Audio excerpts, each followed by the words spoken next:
Hello YouTube. So I have something pretty cool to show you here. It's an old video camera from 1987 that's been sitting in the attic for about 15 years now. So obviously you can see that it's really big. It's in this huge case here. Looks like it's a sniper rifle case or something, but it is pretty old. Obviously Sony. It's a Sony. It has that old school. It's a Sony sticker, which I think is really cool.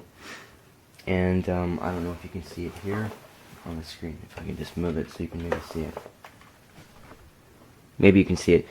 I have the instruction manual up on Sony's website. It is the CCD-V5, and it's on the manual it says copyright 87.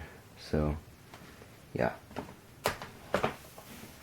So I have the key right here to unlock it, so hopefully I can do this without any problems, because I was having some problems with the lock earlier.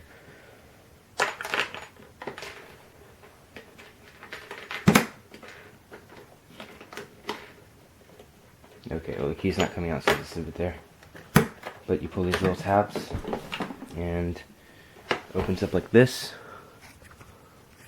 You can see that. And in here is the camera and all the other accessories. So this is one of the very top of the line cameras back in '87 when it was purchased. And I even have the receipt right here that was still in it. So as you can see here, I don't know if you can see that. It looks like 6/7/87. Date purchased and date. Okay, yeah. This is actually a receipt from the Sony store for a battery. As you can see here, I think I gotta cover the address, sorry, because this isn't my address. I wouldn't care, but maybe you can see it there. It says battery won't hold a charge. So the camera was purchased on 8/21/87, and the new battery was purchased on 6/7/87 or 88. Sorry. So it is about 30 years old, which is pretty cool. So, or I'm sorry, not like 25 years old, sorry. So this is the camera itself. It's actually not that heavy, but it's quite light until you put in the battery, of course, and all the other stuff. So this is the viewfinder. Most of them didn't have the viewfinder, only the very top of the line ones had a viewfinder, and this was about a $3,000 camera when it came out. So it's an electronic viewfinder. Obviously you can see it there. It's not actually an LCD, it's a tube. So there's a little tube inside of here that actually has to warm up, and you can kind of hear it. It warms up and it makes a little sound, and it's black and white. And luckily the rubber around here hasn't really gotten weak or anything. It's still pretty strong. It has bent a little bit here. And you can see right here, eject and audio out and video out and all that stuff. On this side, there's nothing here. This is where you'll put the battery, and I'll show you that in a second. And this is where you can connect a mic, and unfortunately the rubber has, or the styrofoam or whatever it is, I don't know what it is, has disintegrated and rotten away and all that. So that is pretty common, but it really doesn't affect the microphone. I have recorded a little bit on this camera before, and it does do a really good job. The video quality is really good for a camera this old. So it is video 8, so it does use tapes. It is obviously analog, but you can do a lot with this camera considering how old it is. It does have autofocus, which was also a very expensive thing back then. And you can, you know, mess with the white balance. The focus can be auto or manual, like I said, and you just move this for, this is on manual right now, or now it's on manual. And then you can have it on auto, and then push auto if you need it. If you can't figure it out or something, record preview so you can watch it on here. That was also another pretty expensive feature, and black light. So this is just when you're viewing video, pause, play, all that stuff. And this is the main power button. Superimpose, not really sure what that does. I should know what that means though. And here is if you want to put in an accessory light or something. I thought that this was a light at one time, but I'm not really sure what that is. It's got to do something, because it wouldn't be white just to be white. It might be a light, I'm not sure. But you can attach a light here or any other accessories, although you'd have to connect it here for power. Right now, for power, the LCD or the CRT monitor is connected. So I'll just put that back in there. It's a proprietary cord. So you have to be careful with the pins. So again, here's the model number down here. And it's got a nice Sony lens cap, sorry. And I'll just take it off, and you can see the lens right here. So that's the camera itself. And then in here, we've got 2 original batteries still in their packaging. So this battery is dead. Both the batteries are dead. Neither one of them work, but just to show you, this is the actual Sony battery. This is a Zenith aftermarket battery, which I don't know where it is. I think I have it, but I'm not sure.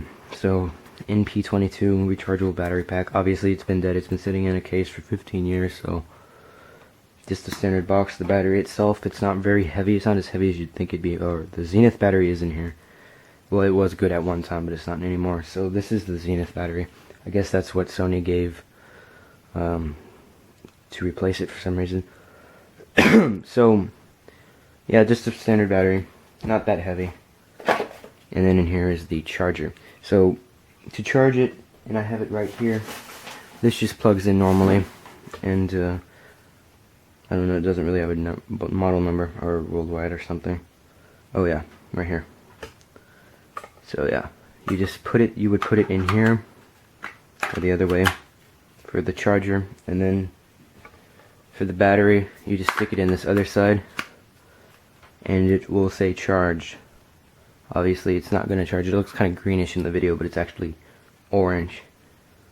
So this battery doesn't work, so it's not going to charge. I've tested it out. I've had it sit in there all night and it hasn't done anything, which I'm not really sure if that was a good idea. But in here, or I'll get to that in a second, I'll show you some cassettes. This is a Video 8 cassette, obviously, if you've never seen one of these before. They were pretty common all the way from the 80s, the late 80s to the early 2000s. They were used in most video cameras. Now that video cameras are so small, you don't even need them anymore. Not even mini DV anymore. So here's a Video 8 cleaner tape, which I haven't opened. I don't think I'll open it because it doesn't need it, and it'll be worth more. And just some other cables to connect it to the TV and stuff. And then right here is our FU adapter.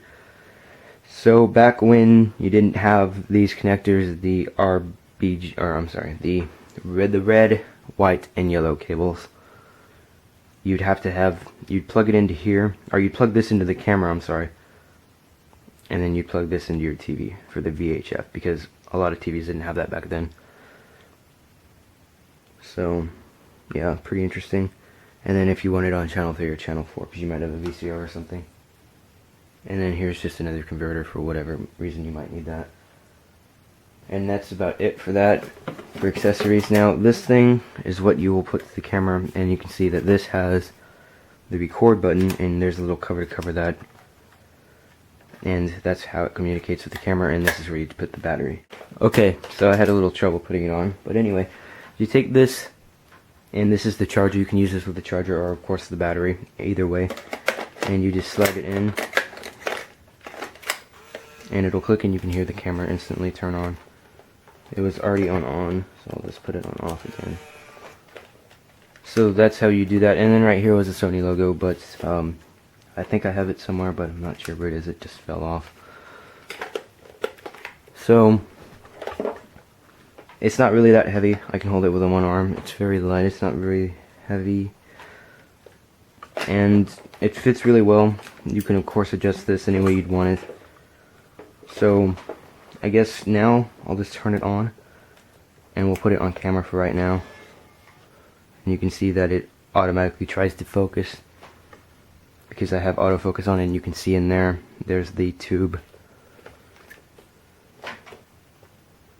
So I'll just put it to the lens and maybe you can see it.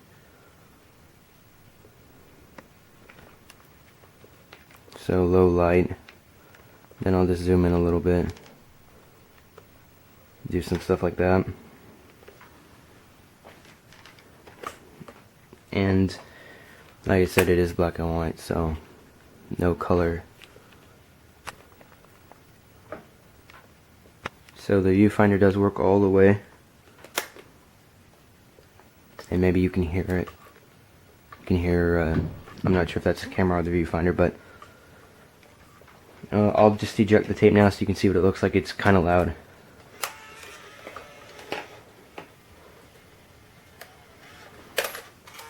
And you just pull it out and put in another one.